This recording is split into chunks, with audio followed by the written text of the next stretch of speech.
Hi there mga kasinag! So, for today's video ay nakita nyo, malamang sa malamang ay nandito ka kasi nakita mo at nahikayat ka nung ating thumbnail. So, tong content na to for me is very hard and hindi masaya tong content na to. Pero, I will have, yan. So, I'm here, di ba?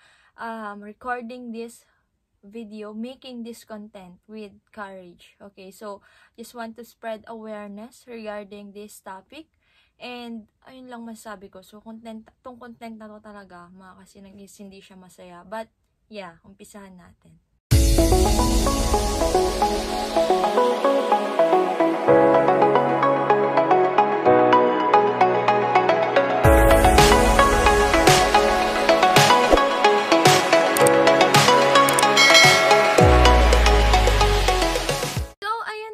Kasinag ay ayan, so parang ang tagal, ano ba, paano ko ba, hindi ko kasi alam kung paano ko paano gagawin ko dito sa channel na to, tong content na to. Pero yeah, so kung nakita nyo yung title ng video natin, it's regarding the parvo. It's a sakit na common sa mga ilang aso. So yeah, so tong content na rin to mga kasinag ay ang tagal kong inisip, ang tagal kong hinil, yung, alam mo yun, basta ang tagal kong binuo muna yung sarili ko para sa content na to. Ang content na to, regarding to sa parvo, kasi ako, kasama ko yung mga anak ko, you know that I am a fur parent. So, lately kasi kung subscriber ko talaga kayo at sinusubaybayan nyo yung mga videos ko is, alam nyo na may Shih Tzu ako and nanganak din po siya, which is may mga content ako regarding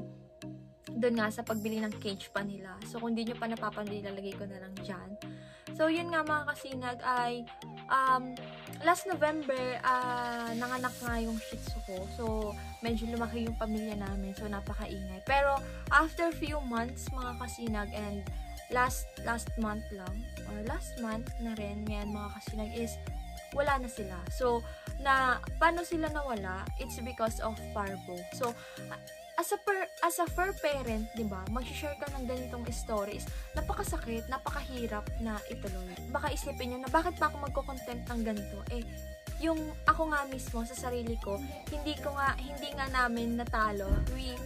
Hindi namin nalagpasan yung parvo. So, bakit pa ako nag-share? Bakit pa ako gumawa ng content na to? Syempre, mga kasinag, alam ko na marami ang fur parent and marami ang nakaka-experience ng ganitong sakit, yung parvo na talagang napaka-deadly. So, gusto kong i-share yung knowledge ko. Gusto kong i-share yung mga pagkakamali ko para by next time, halimbawa man ikaw, kaya ka siguro nandito kasi nga you're facing parvo, 'di ba? Yung alaga mo ay may parvo, kaya gusto mong naghahanap ka ng more information pa regarding doon. So, yeah, so tong content na to ay para para i-share ko yung knowledge ko. Kasi kahit na, oo, hindi namin na-conquer, pero gusto ko pa rin na makatulong sa ibang tao. Kasi, kasi feeling ko dapat, diba? So, yun mga kasinag. So, ano nga bang nangyari? Ano nga ba tong sakit na to? Paano nangyari? Paano nakuha ng mga fur babies ko? Ayan. Tatlo kasi sila. Si Yuki, si Sushi, tsaka si Kenji. Okay. So, 3 months na nila and eto, syempre lumalaki na sila. May harang naman sa harapan ng bahay, pero si Yuki kasi, there are multiple times na nakakalabas siya. So, yung parvo kasi mga kasinag ay nakukuha po yan sa labas ng bahay sa mga surroundings natin. Especially kapag, unang-una is hindi vaccinated yung puppy natin. Bukod doon mga kasinag, kahit po vaccinated yung mga puppy natin, there are also times na nakakakuha sila ng parvo. Okay? So, linawin ko lang din yan. Maraming part kasi na pwedeng makuha ng aso yung parvo. Pero, pwede siyang direct and pwede siyang indirect yun. Yung mga tipong ganun. So, basta, hindi rin ako ganun na super na maalam pagdating sa parvo. Pero, tong parvo, mga kasinag is, ito po yung sakit na kung saan makukuha po ito ng aso. Hindi lang ng aso, pwede rin sa pusa. Pero magkaiba po yung parvo na para sa aso and parvo para sa pusa. So, kung may parvo yung aso mo, hindi yun nakakahawa sa pusa. Bali, nakakahawa lang yun sa mga kagaya niyang aso. Ganon din naman po sa pusa. Pero yung pag-uusapan natin ngayon mga kasinag is regarding nga po dun sa parvo na nakukuha ng mga aso. So, yun nga po mga kasinag. So, backstory mga kasinag is February 23. So, Friday yun. Napansin ko na si Yuki na ano siya, parang one time na nagsuka siya. So, pangalawa, and after nun, kinaumagahan nun, Saturday, nagsuka na naman siya. Pero yung suka niya is, akala ko normal lang. Kasi parang watery and may bubbles, parang ganun lang. So, hindi ko siya big deal. Pero, ano yun, parang hindi big deal sa akin. Pero, naging concern ako dun sa, sabi ko, bakit ganon, di ba? So, parang, kinabahan ako. Though, hindi ko naman siya yung talagang hindi pa ako nagpapanik that time, ganon. Pero, nagwo-wonder ako, bakit ganon? So, sabi ko kay Ading, kasi sa kapatid ko talaga si Yuki binigay ko yun. Tapos sabi ko kay Ading, tingnan mo si Yuki. So, Saturday na yun So, tingnan mo si Yuki, kako sa kanya. Kasi parang, nagsusuka siya, hindi yata siya okay, kako. So, si Ading ko, tiningnan niya, tapos hindi niya masyadong basta tiningnan niya, chinek naman niya, pero parang okay pa naman kasi siya. So, kinaumagahan, tayo kasi mga fur parent, diba? Alam natin kung there's something wrong sa mga baby natin. Kung may dinaramdam sila, mapapansin at mapapansin natin yan. So, at that time, sa Sunday, so linggo na nun, nung umaga kasi matamlay siya. And usually, hindi naman yun yung personality talaga ni Yuki. So, then, after nun, maya, nagsuka na naman siya. So, talagang matamlay siya. And, ang nangyari nun, sabi ko parang hindi na to tama kako. Kaya, nagpunta kami ng vet. So, that time. And, pagdating namin ng vet, ang ginawa sa kanya, na siya, bali, chinek siya. So, pagdating namin dun is nilalagnat na siya. Kasi napansin ko rin siya dito bago namin siya idalis. Medyo mainit na nga siya. So, pagdating namin sa vet, may pila at that time doon sa vet. So, parang pangatlo siya. Pero, naasikaso naman siya kaagad. Bali, yun nga, sinabi sa akin na nilalagnat siya kasi chinek rin siya ng body temp niya. So, nilalagnat siya. Tapos, ang ginawa sa kanya, bali, binigyan siya ng first aid. So, yung first aid na ginawa mga kasinag is, pag nilalagnat yung mga dogs nyo, mag-spray kayo ng alcohol sa mga paws nila, tsaka doon sa may bandang belly nila. So, bali, sabi sa akin is, nakakababa daw yun ng lagnat.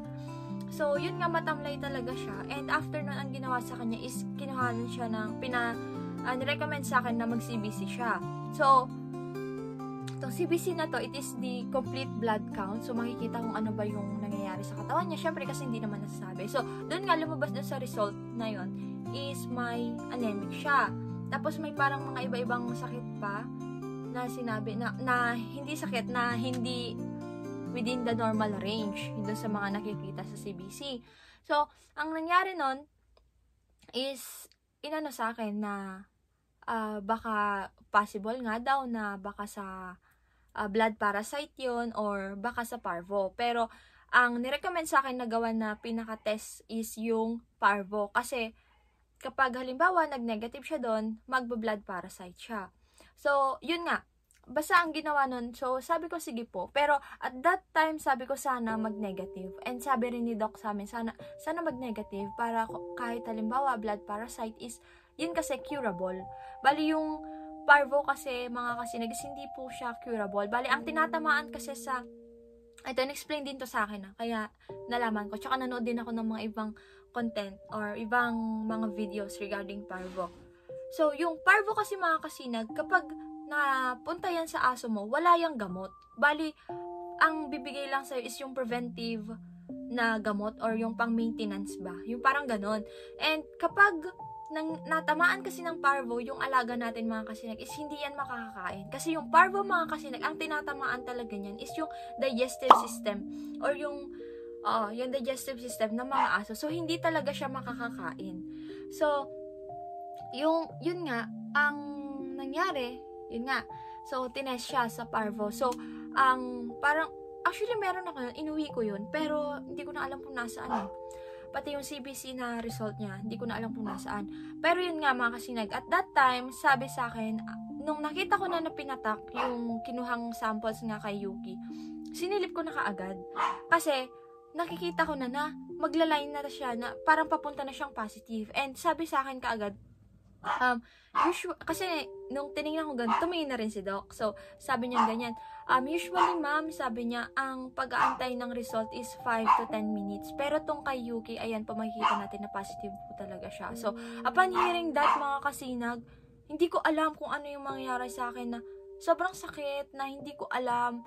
Basta parang, hindi ko ma-explain eh. Parang, basta. So, ayun nga. So, nung nag-positive nga siya, so, tinanong ako kung i-confine siya doon and or iuwi ko. Ngayon, binigyan naman na siya ng mga gamot. So, ang ginawa pala sa kanya doon is dinextrose siya para hindi siya ma-dehydrate. Kasi nga, syempre, parvo yung sakit niya, sa intestine po niya, yung tinataman, hindi po siya makakain. Kaya, lahat po ng mga gamot na ibibigay sa dogs, which is ito po, ayan, ito po yung kay, kay Yuki. Ayan, so lahat ng ibibigay dito is through syringe po siya dumadaan. Kasi nga po, hindi siya nakakakain. Bale, kung kakain man siya is force feeding po yung nangyayari. So, ito nga po, yung mga gamot na ito mga kasinag, kung gusto nyo, kung naku-curious kayo kung ano ba yung mga binigay sa kanya, is ilalagay ko na lang sa description box. Pero ito nga po yun. So, ayun nga mga kasinag, ang nangyari nun, di binigyan siya. So, sa madaling sabi, pinili ko po na umuwi, na iuwi siya. Kasi feeling, that time, hindi pa naman ako ganun na natatakot sa parvo. Sabi ko, parang, kaya niya yan, kaya nila yan, ganun, na naniniwala ako doon sa mga dogs na masasurvive nila yung parvo. So, yung ganyan, di umuwi. Tapos, sinundan ko lang to. Kung ano yung nireseta, binibigay ko lang sa kanya. Pero, sadly, mga kasinag, kinaumagahan nun, 26. So, tinry namin siyang i-force feed. So, kumakain siya. Tapos, yun nga, continuous pa rin yung, sa gabing yun, continuous pa rin yung pagsusuka niya. Tapos, pag nagtatai siya, ayun yung sa parvo pala mga kasinag, kapag may parvo yung mga pets natin, is, yung poop nila is very watery siya. Tapos napakalansa, parang isda na tilapia na nalinisan, ganun. Basta ang baho, ang lansa niya, yun talaga yung pinaka dun eh. Tapos yung suka niya is, parang watery, hindi siya watery eh, basta mabula-bula siya, foamy, ganun yung consistent niya, tapos clear siya, ganun. So, yun, continuous pa rin yung ganun, dun sa, di ba, Sunday yon 25. So, kinagabihan nun, ganun, continuous pa rin siya, susuka siya, tapos magpupup siya, ganun. Tapos, kinaumagahan, parang, muna namin siya, parang katatapos niya lang, binigay ko yata yung mga binigay na gamot nito. Tapos, ganyan, maya-maya, binalik ko siya sa cage, tapos, ganyan, yung parang, hindi siya mapakali doon sa cage. Tapos, parang, basta yung hindi siya mapakali na gusto niyang lumabas doon sa cage, ganun. Tapos, di hinayaan ko lang. Tapos, pangalawa, ganun na naman. Tapos, yung pangatlo, kasi nga, siya, bubuhatin ko sana, parang papakainin ko yata siya ulit nun. Tapos, di binuhat ko siya. Tapos, tinanong ko siya, bakit? Ganyan. Tapos, binuhat ko siya, niyak ko siya, tapos biglang may tumulo sa kanya ba. Tapos yun nga, sabi ko, may tumulo sa kanya, sabi ko dun sa partner ko kasi kasama ko siya. Tapos pinahiga ko lang siya. Tapos kukunin ko lang sana yung pagkain niya. Tapos pagbalik ko, alam mo yung tipong gumanon siya, tapos yung last breath niya wala na. So, at the time, ang sakit nun sa akin, di ba? Kasi syempre, makikita mo na ganun yung mangyayari. So, napakasakit na. Tapos, iyak na ako ng iyak that time. Na, syempre, wala na si Yuki. Tapos, ayun, hindi lang ako makapaniwala na wala na, di ba? Parang, ang bilis naman, ganun pala kalala yung parvo, di ba? Sorry kasi masakit lang kasi talaga sa akin eh. As a for parent, na makikita mong gano'n yung mangyayari sa mga anak mo, di ba? Diba, masisira yung makeup ko. Okay, so, after nun nga, edi wala na. So, tapos, in-update ko sila sa vet na sabi ko wala na po si Yuki. Tapos sabi nila parang kawawa, sabi nila parang piman, yun kasi yung word nila eh. Kasi Ilocano kami dito. Tapos yun nga, tapos nung nangyari nun, ino-observe ko yung dalawa. Pero yun pala, nung Sunday, na pinavet ko sila, sinabi na sa amin na ihiwalay na si Yuki kasi syempre baka mahawa yung iba. Syempre tatlo sila, tsaka si mami nila. Pero si mami nila hindi naman na ganun na ka-prone kasi adult naman na si mami nila, tsaka complete naman yung vaccination niya. Tapos yun nga mga kasi after nun, nga, hiniwalay namin siya. Tapos, doon namatay na si Yuki, so okay pa naman yung dalawa. Pero kinagabihan, anong araw na yun? 26 na mata, di ba? 25, nagpabet kami 26, tapos, ayun nga, wala na si Yuki. Tapos, pagdating na kinaumagahan, ito, may duty ako. Pero, yung 26 pa lang, nakiusap na ako dun sa RM namin na sabi ko sana, sir, pwede po bang mag-RD muna ako? Kunin ko muna yung mga susunod na araw na i-RD ko. Kasi po, may mga sakit yung mga anak ko. Ako talagang pinaalam ko. Kahit alam ko na yung iba hindi maiintindihan. Nagtry ako. Kasi at least, diba, nagtry ako. Yun. Tapos kaso, sadly, hindi ako pinayagan. So, kinaumagahan nun, February 27 na. So, schedule ko niyan is borrowed ako doon sa isang Jollibee sa may sa may Santa Ignacia, sa ibang bayan naman. So, bago ko umalis, madaling araw pa lang, nakita ko na yung nakita kong symptoms kay Yuki, nakikita ko na kay Kenji, yung lalaki. Ngayon, nagdadry kasi yung nose niya. Isa pa pala yun na makikita natin kung may parvo yung nagdadry yung nose niya. Tapos, ganyan, syempre may pasok ako, opening ako, hindi ko alam yung gagawin ko, pero buti na lang talaga, andito nun yung partner ko. Tapos ganyan, ganun na nga. So, nung nakita ko kasi yung symptoms na ganun na nga, parang meron na rin siya, and nagsuka na rin siya. So, pinavet namin siya. So, bago pa yon nung namatay si Yuki, sinabi sa akin ng vet namin na daw, ibalik yung isa sa mga natitirang puppy para ipatest ulit ng parvo kung magpa-positive para at least maagapan, ganun. So, ang nangyari, since nakita na namin yung mga symptoms nga na may ganun din, nahawa din si Kenji is hindi na namin siya pinatest, pero yung mga gamot, syempre, yung binigay kasi ng mga gamot nito, yung para kay Yuki is para sa 3 araw sana. Pero, unang araw pa lang nga is hindi na na-survive ni Yuki. So, may natitira. So, sabi ko, sige pa, natin, dalhin mo sa vet, sabi ko sa partner ko. Tapos, yun nga, bale, pinasaksakan ko siya ng dextrose para mabigay din yung ibang gamot sa kanya. So, ayun na nga, ang nangyari nun, pagdating namin sa vet, si Kenji is ganun din, nag-poop siya.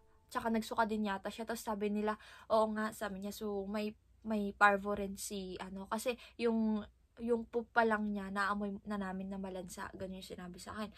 So, pinadextrosan nga. So, inuwi din. So, home treatment din. Tapos, pagdating namin dito, kinuha ko si Sushi.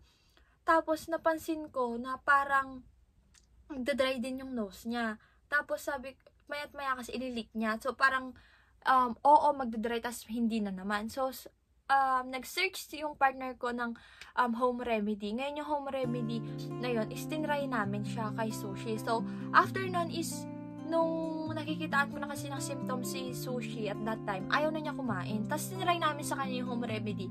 Maya-maya, kumain siya. So, sabi ko, parang gagana yata yung home remedy or yung home treatment na ganon.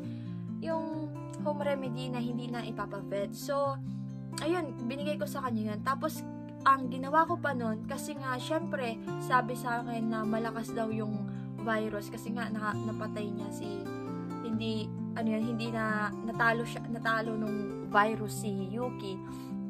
Tapos meron na naman si Kenji, parang malakas daw yung virus. Kaya ang ginawa ko, lumipat pa kami ng isang bahay.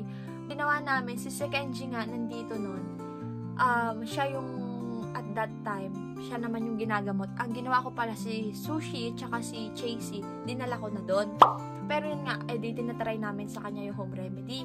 Kasi nga nakikitaan ko na yung mga symptoms. Nagabihan, kumakain pa siya. Tapos, kinaumagahan nun, ang susunod na schedule ko kasi is closing sa may talagang store ko na. Tapos, di ganun. Nung umaga pa lang, parang ako kasi sabi ko, baka kaya ng home remedy. Kaya, nag-decide ako na hindi na siya ipa-vet, hindi na siya pasaksakan ng kasi, ewan ko ba, parang yun yung isa sa mga mistake ko din, na parang mas nagtiwala pa ako sa home remedy, kumpara na ipadala na lang doon sa, ipasaksakan na lang, or para ipa-vet na lang, ayun. Tapos yun nga, ang nangyari, ganun. So, umalis ako. Tapos, yung bago ako umalis, since closing ako, nakita ko na kasi nasuka siya ng suka, tapos ako naman bigay lang ako ng bigay ng home remedy. Tapos, ayun nga, si Sushi at that time, nakatingin lang sa akin, ganun. Tapos, ako kinakausap ko siya na, kaya mo yan, ganyan-ganyan. So, closing ako at that time, and nag-duty ako. Tapos, that's the time. So, February 28 na. So, alam mo pa yung masakit sa akin, kasi, February 28, kasi may last silang deworm. Yung February 28 sana, yun yung schedule nila na next visit sana nila para sa deworm or sa first vaccine nila, ganun. So, pero at that time, dumating nga yung araw na yun, pero hindi na kami nakapunta kasi nga, parvo na yung kalaban namin at that time. So, ayun, pumasok ako, ang bigat-bigat ng loob ko. Syempre, namatayan ako. Tapos, papasok ako, iiwanan ko, walang mag-aalaga, walang may iwan na magbabantay dun kay Sushi. Naiyak na naman ako. nung break time na namin, nag-breakdown talaga ako. Alam mo yung, bago pa kasi yun, ang lungkot-lungkot ko na pumasok. Tapos, nung nag-break ako, kumain lang ako, tapos, alam mo yun na, umiiyak ako, tapos pinatahan ko yung sarili ko, kasi makikita ako ng mga ibang crew. Pero, nung mayat-maya, kasi nakagano lang ako, tapos kinausap ako ng isang crew, na parang hindi nga daw ako okay. Tapos yun, as in talaga yung, sobrang iyak ako ng iyak doon, na first time kong naranasan yun, na sobra talaga akong nag-breakdown doon, kasi ang hirap as a fair parent, ang hirap na ganun yung nararanasan mo, tapos kailangan mo pang mag-duty na kahit humingi ka ng RD, hindi ka naman pinayagan. Tapos yun, basta iyak ako ng iyak doon. Tapos di ganun nga. Tapos sila, kin-comfort nila ako. Kaya, alam kasi nila sa store na fair parent ako. Mahilig ako sa mga puppy, sa mga dog. Tapos yun, kasi syempre, nag-break na ako, nalaman nila. So, yung mga ibang may mga fair parent din na mga katrabaho ko, yung mga crew namin, tatanong din sila, ano nangyari, ganun. Tapos yun nga, yung that time, talaga ang bigat-bigat ng loob ko. Tapos, pero yun, pinilit ko pa rin mag-duty, kahit sobrang ayoko talaga. Tapos, yun nga, yung, syempre closing ako at that time kasi sumabay pa yung dito sa amin kasi may tulay na nasira. So, yung mga nasasakyan ko sana for 24 hours is sobrang dalang. Halos wala pang dumadaan. So, at nangyari doon, syempre 1 AM kami nagsasarado sa store. Wala talaga ako nasakyan. Parang alas 4 AM na ako nung nakauwi. So, 29 na nun. Syempre ako, sobrang alalang-alala ako. Tapos tinanong ko, nung gabi pa lang, tinanong ko na yung kapatid ko, check mo nga si, kako sa kanya, check mo nga si Sushi, tapos check mo rin si Kenji, kakong ganyan. So, si Kenji naman, ay okay pa rin daw, ganun. Pero si Sushi, sabi niya, parang mas malala, sabi niya, ate, parang mas malala si Sushi kumpara kay Kenji, sabi niya. Tapos, ayun nga, nung, talagang, sabi ko, gusto ko na umuwi. Kaso kasi walang masakyan. So, yun nga, nakauwi ako, alas 4 na. Tapos, pinuntahan ko siya. Sobrang, nanlobo ako doon sa nakita ko. Kasi, as in, akong ganyan. Sobrang kawawa na nakita ko kasi, at dami niyang suka doon. Na-dry na yung mga suka. Tapos, yung mga poop niya, ang baho na doon. Tapos, sabi ko, grabe naman. Kaya sabi ko, ayoko talagang mag-duty. Kasi alam ko walang magbabantay sa kanya. Kaso hindi kasi talaga ako pinayagan. Tapos sabi ko na sa sarili ko, kung sana pinayagan ako mag-RD. Sana hindi niya na-try. Hindi siya nag-suffer mag-isa at that time. Tapos, hindi ganun. Pero buhay pa siya nun. Ngayon, bago kasi ako umalis ako sa kanya, kasi nga, di ba nakikita ko na siya na nagsusuka, bago ko mag-duty, sabi ko sa kanya, sige ka ako sa kanya, survive mo tong araw na to ako. Pag nakita ko talaga na hindi gagana sa iyo, home remedy, ipapavet kita. Tapos, syempre nga, hindi nakauwi ako, alas 4 na. Buhay pa siya nun, pero sobrang iba na yung itsura niya. Yung, kita mo na sobrang lala, no, nangyari sa kanya. Tapos, to the fact na mag-isa niya lang, diba? Nakaka-consent siya yun. Tapos, edi sige, dilinis ko siya. Tapos, binatayan ko siya. Tapos, natulog ako konti. Tapos, sabi ko sa kanya, kinausap ko na siya ulit. Sabi ko, sige ka ako, babaya. Napatunayan ko na yung home remedy, hindi talaga gagana. Hindi, sobrang lakas ng virus sa inyo ako. So, sabi ko sa kanya,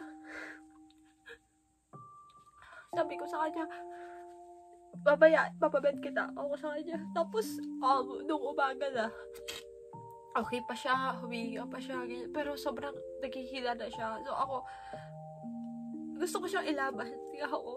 Kaya, nagbihis ako. Tapos, nung babalik na ako, lalagay ko na lang siya doon sa hand carry. Tapos, sabi ko kasaya, wait mo lang ako, magbihis ako, pupunta na tayo. Tapos, nagbihis ako. Pagbalik ko, ililipat ko na lang sa hand carry. Papasok ko na lang siya ako. Kaso, hindi na siya umihinga nung kabalik ko noon.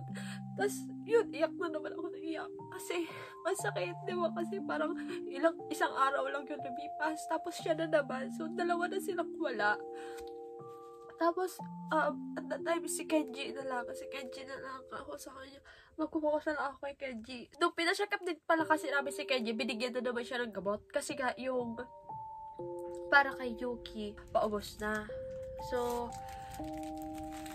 ano nangyari? Wait lang wala na yung makeup ko. Diba? So, ang nangyari nun, binigyan siya ulit nung pina-check up namin siya. Kaso, yung 29 na, syempre pang 3 araw, paubos na rin.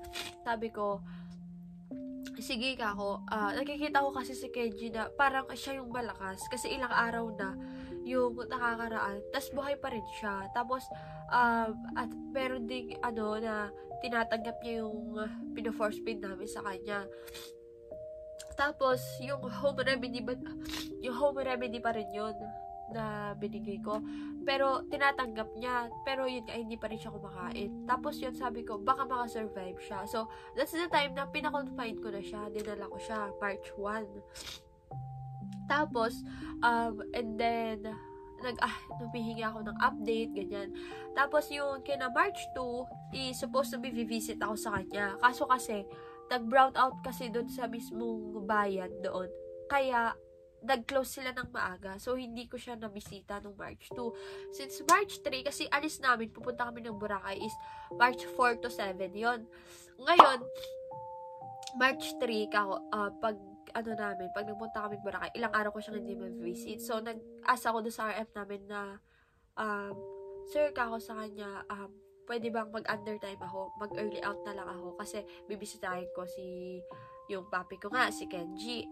Tapos, ganyan, yung nangyari, pumayag naman siya, tsaka sabi ko mag-other kasi mag-i-impake rin. So, pumayag siya. So, pagdating ko doon is, parang nakita ko siya. So, masaya ako na nakita ko siya. Tapos, nagsusorry ako kasi hindi nga ako naka-visit, gano'n. Tapos, edi, ang nangyari, nakita ko na parang tinatanong ko kasi yung vet, tapos sabi niya parang hindi daw niya masabi kasi nga nung dinala ko siya doon, ibang vet yung nandun. Tapos, syempre siya yung nagbabantay doon, hindi daw niya makita yung comparison kung mas humina ba, mas lumakas, ganun. Kasi yung tinatanong ko. Tapos, ganyan, sabi niya nga hindi niya makita. Pero ako, napansin ko, parang mas humina siya. Pero, parang, ito pa kasi yung isa na kinaasaran ko sa vet na, gusto kong makarinig sa kanya ng mga words na tinanong kasi siya na makakasurvive naman po. Tapos, alam mo yung siya mismo na sabi niya, hindi kasi natin masabi yan. So, depende kasi yan dun sa katawan nila, sa immune system nila, ganun-ganun.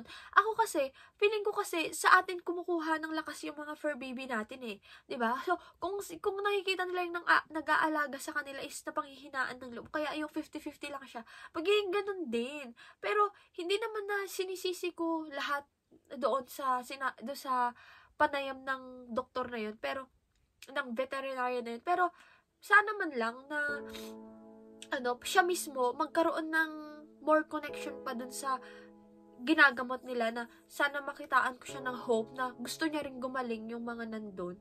Hindi yung ganun, naasar kasi talaga ako. Doon sabi niya, tinanong kasi makakasurvive naman po. Ay, hindi kasi natin masabi na, naasar ako dun sa fact na yun. So, ayun nga.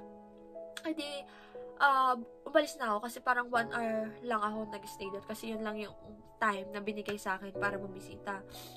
Tapos, kinagabihan, nag-stay na ako sa may staff house.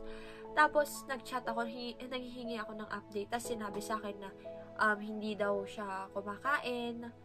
Ay, hindi pa siya kumakain ng kusa. Tapos, nakapagbigay na ng meds. Tapos, kung ilang beses siyang nag-poop, ilang beses siyang nagsuka, ganon. Tapos, nung binisita ko siya, nakita ko kasi kay Kenji, habang kinakausap ko siya, yung sobrang titig na titig siya sa akin, ganun, parang ang dami-dami niyang gustong sabihin, ganun, kaya binuhat ko siya, kinigis ko pa siya, ganun, tapos kinakausap ko talaga siya na, kaya mo yan, ganyan, pinapalakas ko talaga yung loob niya, kasi kahit hindi kami parehas ng language, naiintindihan tayo ng mga alaga natin. So, ayun na nga, mga kasinag. So, pag kinagabihan kasi maaga ako natulog, parang mga 8:30 ganun, natulog na ako. Tapos ang last na update nga sa akin yung parang yung ilang beses, yung parang nagsuka siya kanina, ganun, ayaw pa rin siya, ganun yung update sa akin, hindi pa rin siya normal na, yung hindi siya nagsosolo kumain, force feed pa rin. Tapos yung March 4 nga, yung gagayak kami bago bumiyahe, bigat-bigat ng pakiramdam ko. Tapos, yung bigat ng pakiramdam mo yun, yung bago kami umalis, bumiyahe, nag-online ako. Tapos, kinagabihan pala, bandang 9, sinabi sa akin na, nung ka-online ko kasi nag-pop up yung mga messages. Tapos, yung ganyan, nakita ko yung, I'm very sorry to inform you. Sabi, it's hard to inform you. Parang ganun yata yung pagkakas. Tapos, kinabahan na ako. Tapos, ganyan, edi sinin ko, gabi pa lang pala yun, 9 pa lang, sinabi na yung, di ba, in-update ako na force feed pa rin kung ilang beses siyang tumain tsaka nagsuka. Tapos, sinabi rin after nun na, hindi nga, parang mahina or parang matamlay daw siya, ganun. Tapos, nung after nun, hindi ko na kasi maalala yung oras talaga eh. Tapos, yung sinabi sa akin na wala na rin si Kenji. Tapos, alam mo yun, kaya nung nagpunta ako sa Boracay, makikita nyo yung content ko na parang okay naman ako, masaya ako, pero hindi nyo alam yung pinagdadaanan ko at that time. Actually, nung papunta kami sa may airport, umiiyak na ako noon, talaga. Hindi ko lang gustong ihagulgol talaga, kasi syempre kasama ko yung mga co-managers ay mga CL namin, ganyan. Tapos nung pauwi na kami dito, syempre, alam mo yun, nasa aeroplano kami, pero umiiyak talaga ako at that time, kasi ang bigat-bigat. Sabi ko, bakit gano'n? Parang question ko, bakit gano'n yung nangyari? Gano'n. Yun yung story ng Parvo, di ba? Ang haba. Pero yun nga, yun yung naging journey namin. So, ang pinaka siguro dito, gusto kong sabihin, kaya ginagawa ko ng content na to. Yes, mga kasinag, tong Parvo, wag ninyong mamaliitin, 'di ba? Anytime ay wag ninyong hinahayaan. Anytime pwedeng makakuha yung mga alaga natin. Kaya wag ninyong hinahayaan na makalabas yung mga fur babies natin, especially pag hindi pa sila vaccinated. And aside from that, mga kasinag, is siguro, sila, di ba nga, sabi ko, yung Parvo is walang gamot yan. And yung immune system lang talaga ng mga puppies natin or mga fur baby natin, yung makakatulong. So, siguro kapag, yun, syempre sila, anak sila ni Chasey. Nung buntis kasi si Chasey, hindi ko siya napacheck up. Kasi first time ko wala akong alam pagdating sa ganun na kailangan din pala na pinapacheck up, binibigyan ng vitamins yung mga mother dog, ganun. So, hindi ko nagawa yun. So, siguro kaya rin hindi ganun kalakas yung immune system nila kasi dun sa part na yun is nagkulang ako. So, yun nga, in case po na magkakaroon kayo ng mga baby, mga puppies, ganyan, is pag yung aso nyo rin naman, yung fur baby nyo rin naman is buntis, diba? Tapos, yun nga, inaasahan nyo magkakaroon siya ng mga puppies, ganyan, is, bantayan, bigay nyo yung mga dapat na vitamins na kinakailangan ng mother para syempre mas maging healthy pa yung mga baby nila. Tapos, yun nga, wag nating minamaliit yung parvo.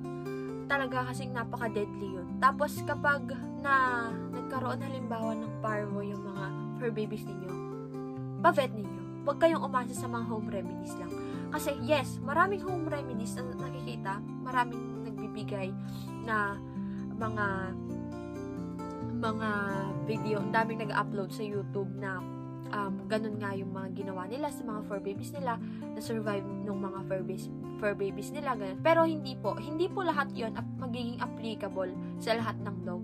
Case to case basis po yan. So, pero ako, bilang na-try ko na, kapag nakitaan nyo ng symptoms na ganun nga yung parvo, mga kasinag, please lang, dalhin nyo sa vet. Kasi sila makakatulong talaga sila. And aside from that, yun, pag hindi pa vaccinated yung mga puppies ninyo, huwag nyo munang ilabas, di ba? Tapos siguraduhin nyo lang na napakalinis lagi ng paligid para hindi nga sila maging sakit. And aside from that, pag nagka-parvo pala sila, yung mga puppies ninyo is, kailangan mo magpalipas ng 6 to 1 year bago ka ulit magpuppy. Kasi yung virus na yun, mahirap mamatay. And lagi kayong mag-sanitize. And water and Clorox, ayan, dito sa bahay ninyo, yung area, lalo do sa area kung saan ninyo in-stay yung mga fur babies ninyo. Ganun. So, sanitize lang. Palagi ninyong linisin yung bahay ninyo. Ganun. As of now, hindi pa ako ganun ka-okay, di ba? Kasi, ginagawa ko tong content ko, di ba? Kita-kita nyo naman, umiiyak pa ako. And wala na yung makeup ko, by the way. Tapos, ayun nga, thankful lang talaga ako kasi si mami nila ay okay naman. Hindi siya natamaan ng ganong sakit. So, yun, kasama ko pa rin siya. So, tuloy lang yung laban. At kung yun nga mga kasinag, kung nakaabot ka dito, na mamag-asa ka na magbibigay ako ng mga ibang mga, hindi ko alam hindi ko kasi alam kung paano ko makakatulong sa inyo sa pamamagitan ng video na to. Kasi nga, syempre, wala namang gamot yung parvo. Pero sana nakatulong tong experience kong to sa inyo.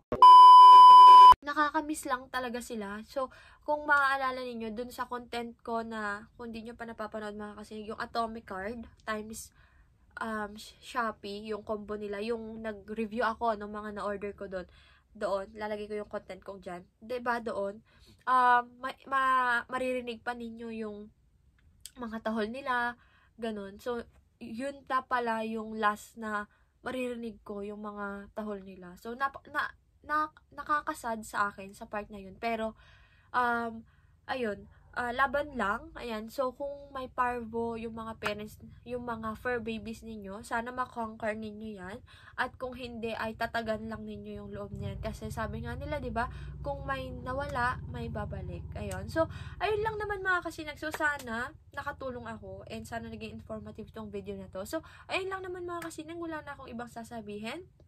And, ayun nga mga kasinag. So, again, I am your Ate Aran. Ready for the worst, hoping for the best.